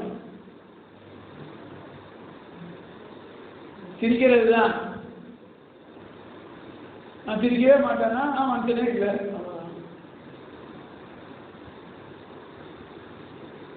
அப்போ இன்பங்களை அனுபவிச்சு அறிவுக்கு ஓய்வு கொடுத்து அதை உயர்த்தி முழுமையை செய்யணும். இதெல்லாம் இன்பம்.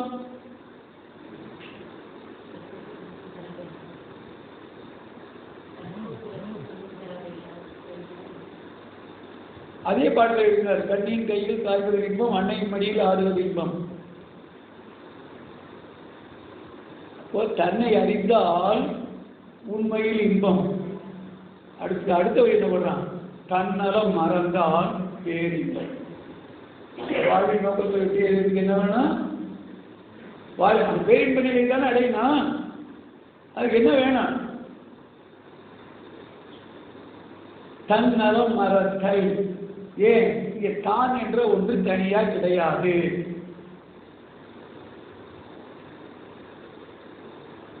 நாம் அனைவருமே பிரபஞ்ச காந்த களத்தில் ஒன்றாக இணைக்கப்பட்டிருக்கிறோம். நம்ம கிட்ட 2 system, central nervous system, autonomous nervous system.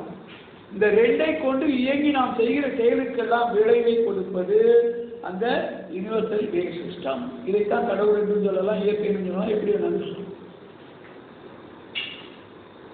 இப்போ கையை தட்டா சத்தம் வருது.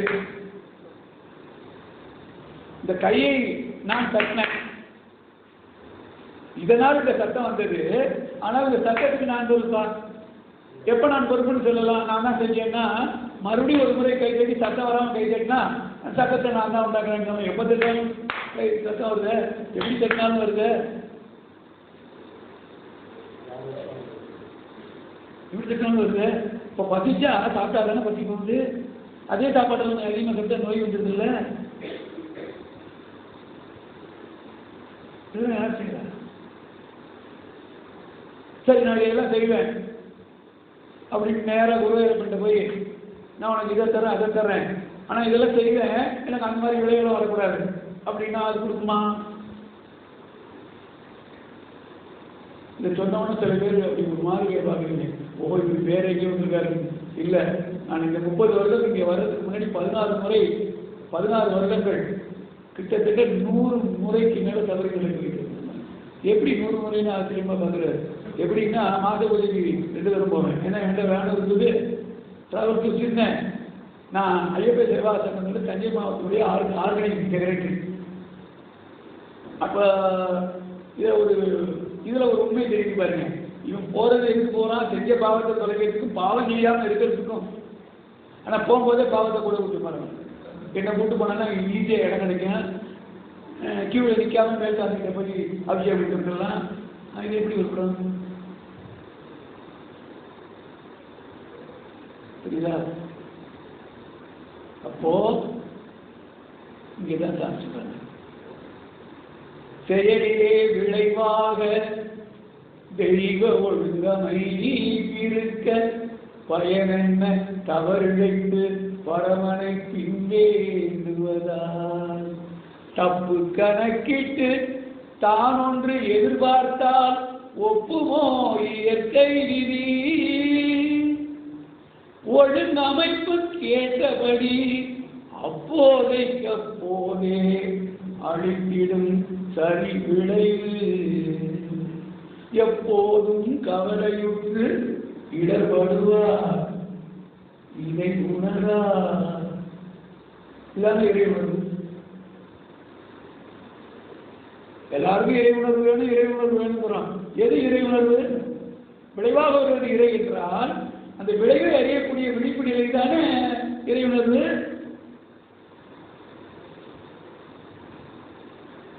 அப்போ ஒவ்வொரு வினாடியும் நம் செயலுக்கு விளைவு தெய்வம் அங்கேயே கொடுக்குது. அதனாலதான் வள்ளல் பெருமான் சொன்னார், எங்கிருந்து உயிர் ஏதேது வேண்டினும் அங்கிருந்து அருள் அருட்பெரும் ஜோதி.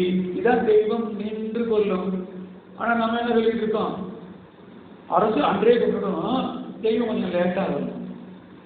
வீட்டில் ஒரு பொய் சொல்லி பார்த்து வீட்டுக்கார கண்டுபிடிக்கிறாருல முந்திய பத்த, அதே மாதிரி அவர் ரொம்ப வாங்கிட்டு வர்றதெல்லாம் வாங்கிட்டு ரொம்ப சந்தோஷமா வந்து பேசும்போதே என்ன தப்பு பண்ணிருந்தீங்க அப்படின்னு கேட்கலனாலும் மனசுக்குள்ள ஒரு கணக்கு போடுறோம்ல.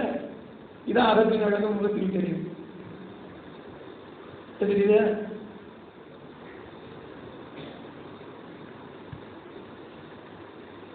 அப்போ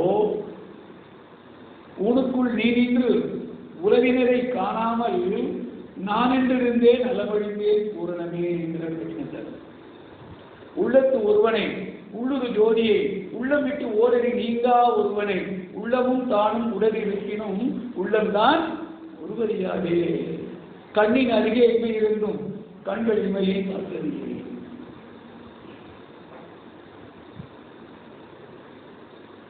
அப்போ பாரதி சொல்றாரு, சூழ்ந்ததெல்லாம் கடவுள் என சுருதி சொல்லும் நிச்சயமாம் ஞானத்தை மறந்ததால் நேருவது மானிடருக்கு சினர்த்தி நெஞ்சில். அப்ப ஏன் அவர் என்ன கெடுத்தாரு, இவர் என்ன கெடுத்தாரு, கோபம் வருது பார்த்தா அவனை பத்தி பேசாதீங்க.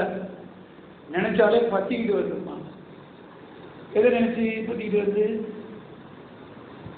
அவனோடு கடந்த காலத்தில் உனக்கு ஏற்பட்ட அனுபவம் தானே பத்திக்கிட்டு வருது. அப்ப கடந்த காலத்திலே நீ இருக்க, இன்னும் நிகழ்காலத்துக்கு வரல, கடந்த காலத்திலேயே வாழும். உனக்கு பேர் என்ன? பைத்தியம். அப்ப கோபப்படுறான்லாம் பைத்தியம். நான் சொல்லல, அவனை நினைச்சாலே பத்திக்கிட்டு வருதுன்னா என்ன, எப்ப ஏன் பத்திக்கிட்டு வருது? கடந்த காலத்தில் அவனோட ஏற்பட்ட ஒரு அனுபவம் தானே. அப்ப இதெல்லாம் உணர்ச்சி நிலையில் இருக்கிற போது இந்த தவறுகள் எல்லாம் தெரியாது நமக்கு.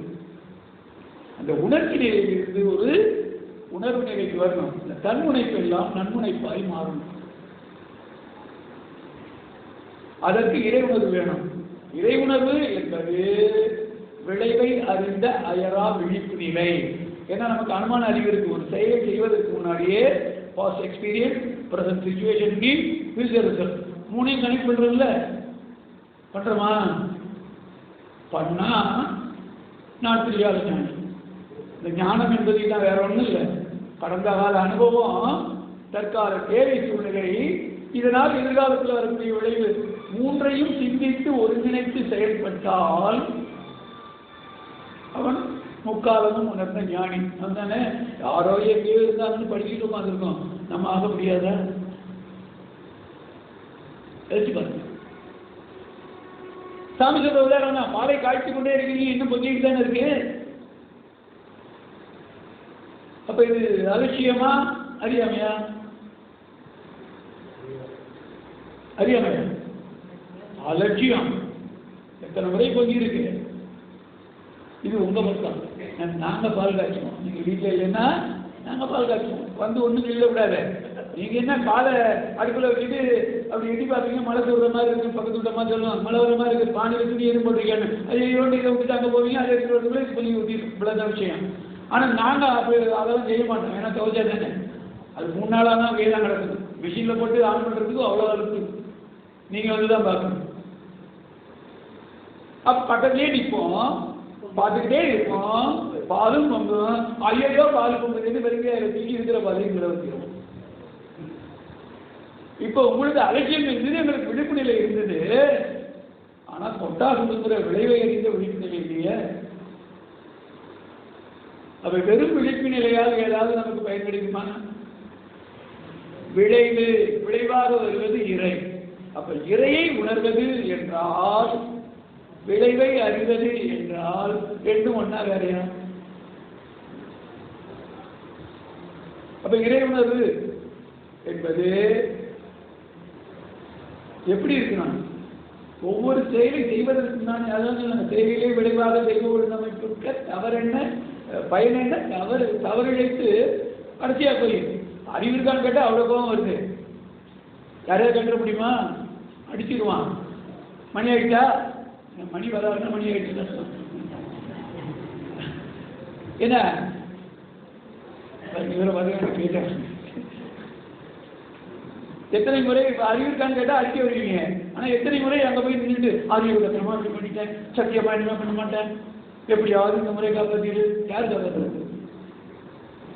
தீரும் நன்றும் பிறர் தர வரான்னா யாரோ செஞ்ச மாதிரி போய் என்ன காப்பாற்றுனா யார் அர்த்தம்? இப்போ தீரும் நன்றும் பிறர் தர வரான்னா இந்த அந்த ஆளாக தான் நான் கேட்டேன்னா என்ன அர்த்தம்? நான் இந்த உறுப்பு பயிற்சிக்காக வர்றேன். காலை நேரத்தில் உடற்பயிற்சிக்கு மேலே ஏதோ ஒரு வாக்கிங் போகலான்னு நினைக்கிறேன். அதோட முடிச்சிடுறேன். மணி அதோட முடிச்சிடுறேன். போகிறேன். இந்த ஊரில் எனக்கு தெருவெல்லாம் சரியாக தெரியாது, அது இந்த பக்கம் தெரியவே தெரியாது. நான் போகிற இடம் ஒரு டேட். நீங்கள் உடனே இந்த வடிவேடு போய் மாட்டிக்கிற மாதிரி முட்டு சேர்ந்து நினைக்கிறீங்க. இது நிஜமாகவே டேட் ஒரு 40 அடி பள்ளம். நான் போகிறத நான் எப்படி போகிறேன், நாளைக்கு என்ன பாடம் நடத்தலான்னு இந்த துரியத்துக்கு வான்னு ஏன் சொல்கிறாங்க?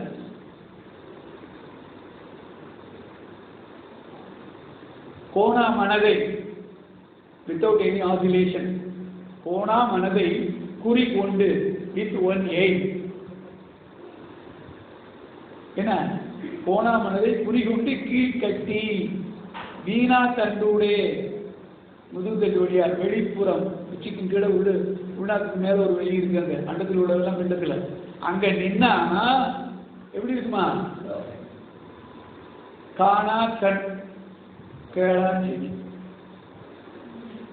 மூல, அதாவது வீணா தண்டுடைய வெளிப்புறம் நோக்கி காணாக்கண் கேளா செவி என்றிருப்போருக்கு வாழ்நாள் அடைக்கும் வழி அது ஆமே. இதைத்தான் பட்டினத்தார் விட்டாரமும் கடமும் வேண்டாம் மன நெஞ்சே செத்தாரை போல் தெரியும். இதைதான் கங்கை சரணாங்கிறவர் வாழும் காலத்திலே செத்து போகிறவங்க செத்த பிறகு வாழ்ந்து கொண்டிருப்பாங்க. வீட்டில் கண்ணுங்க தெரியல, காது கேட்கலன்னு அப்படியே கொஞ்ச நாள் இருந்து பாருங்க, ஒரு பிரச்சனையும் வராது.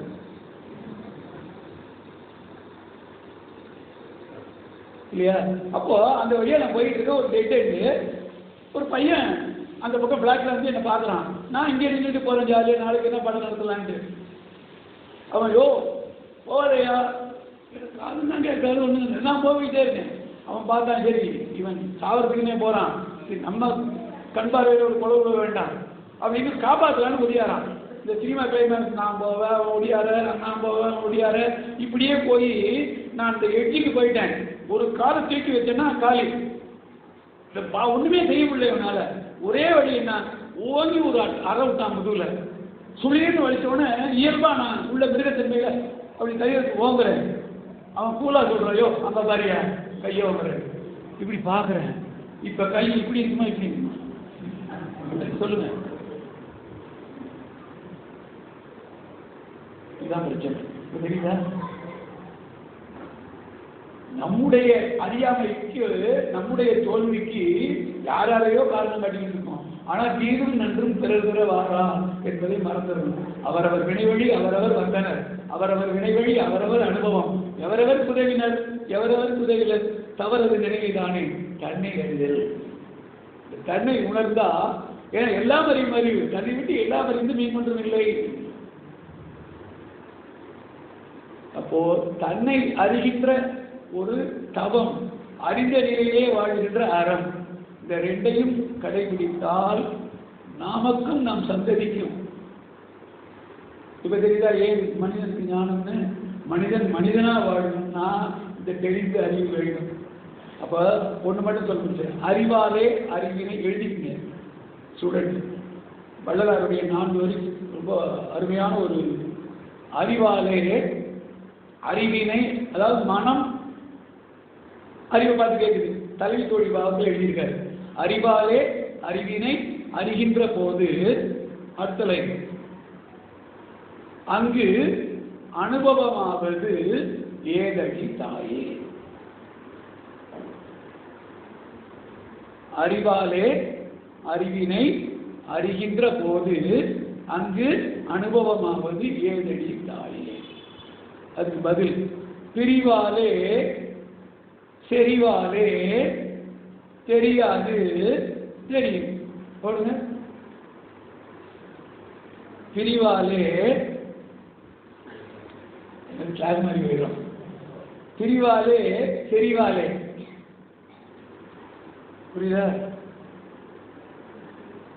பிரிவாலே தெரியாது, செறிவாலே தெரியும். எது? திரு அருள் உருவம்தான் அறியாயோ தோழி.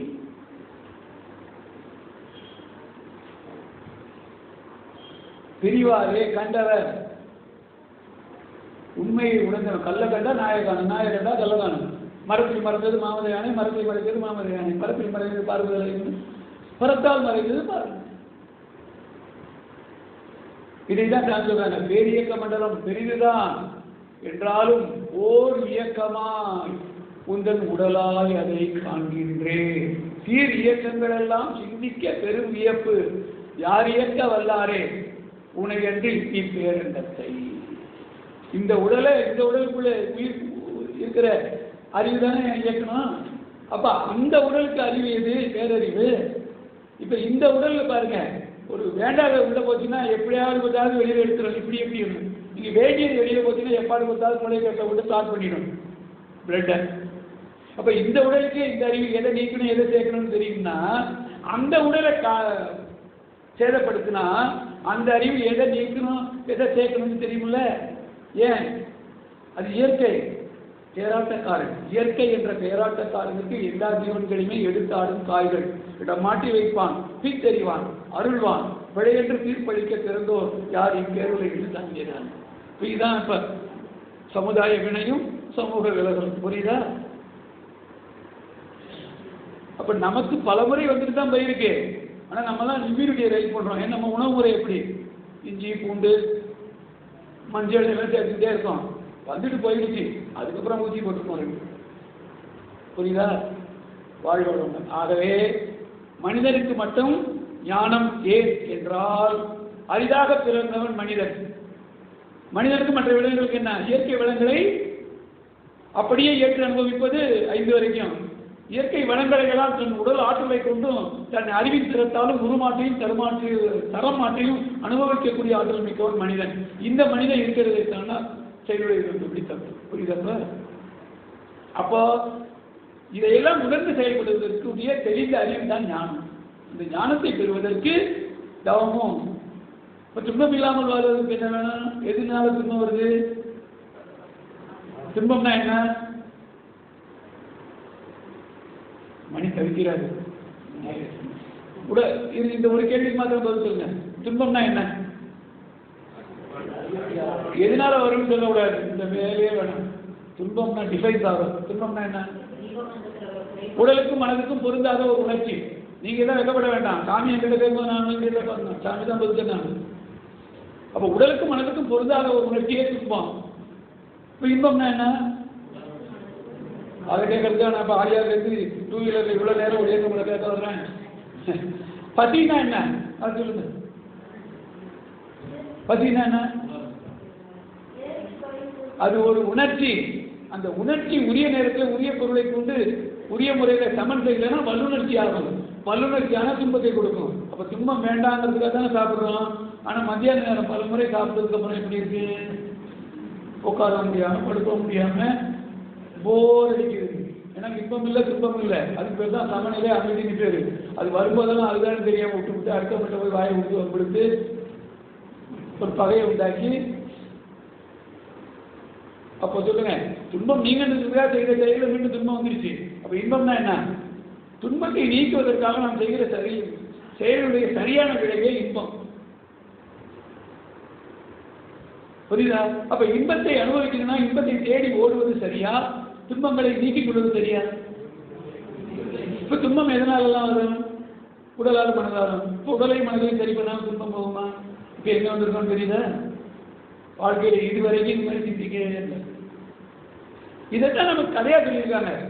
ஒரு படம் கொண்டாண்டாரு ஞானவர், 2 பேர் இருக்கான், பிரிச்சு கொடுக்க கூடாதுட்டாரு. சரி போட்டி வச்சிருவான், உலகத்தையே செஞ்சிருவாடா. தெம்பு இருக்குன்ட்டு போனான், வாய்ப்பு இருக்குன்ட்டு. ஒருத்தன் முடியாதவங்க யோசிச்சான், அங்கே எடுத்து வாங்கிட்டான். இதுதான் பிரச்சனை. இங்கே இன்பத்தை தேடி ஓட வேண்டியதில்லை. இருக்கிற இடத்துல இருக்கிற துன்பங்களை நீக்கி கொண்டாலே மிகுதி. அதனால எத்தனை கோடி இன்பம் வைத்தார். இப்போ நமக்கு ஏன் இங்கே ஒரு கோடியில தெரியுது வருவது மாறிடுதுன்னா நம்முடைய அறியாமை, அறிவின் தெளிவின்மை. அப்போ தெளிந்த அறிவுக்கு பேர் தான் ஞானம். அந்த அறிவை கொண்டு பேரறிவை உணர்ந்தால் செயலுடைய புரியும். செயலுடைய புரிந்தால் செயல்களை சீர்திருத்திக் கொள்ளலாம். அதோடு தூய்மை பெறுகிறோம். தூய்மை எப்படி வரும்? படிச்சேல் பதிவு நீங்கன்னா வரும். அந்த அனுபவம் எப்படி கிடைக்கும்? துன்ப அனுபவமே கிடைக்கும். அதனால மன்றத்துக்கு வந்துட்டு 10 பேர் ஓடிடுறது இருக்கு. ஐயோ இங்கே வந்தால் சரியாகணும், இங்கே வந்தால் எல்லாம். அதுதான் பொறுத்துன்னு சொன்னேன். வந்தால் நாய் விடாத பாடுபடுவார். ஏன்? சந்தோஷப்படு. ஒன்றரை பதிவெல்லாம் போகுது. அப்புறம் வருதுல அறியது. அன்னைக்கு அப்பா அம்மா செஞ்சது இது வரைக்கும் நீ செஞ்சதுக்கெல்லாம் வருது துன்பம். இப்ப நீ செய்யறிய, இதுக்கு ஒரு பேக்கேஜஸ் வருதுல அறியது. அது நிறைய வருமே. அதை தெரிந்து கொண்டு தன்னை வருத்தியாவது பிறரை, ஏன்னா மகிழ்ச்சி என்பது எங்க இருக்குன்னா பிறர் மகிழ்ச்சியில தான் இருக்கு.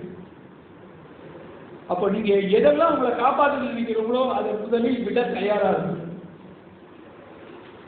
எனக்கு உடல் ஆரோக்கியமா இருக்கிறோமா, இருக்கிற பேர் இந்த உடலை கொண்டு 10 பேருக்கு துன்பத்தை தீரு, உடல் நல்லா இருக்கும். இப்ப நமக்கு துன்பம் தான் யாருக்கு போறோம்?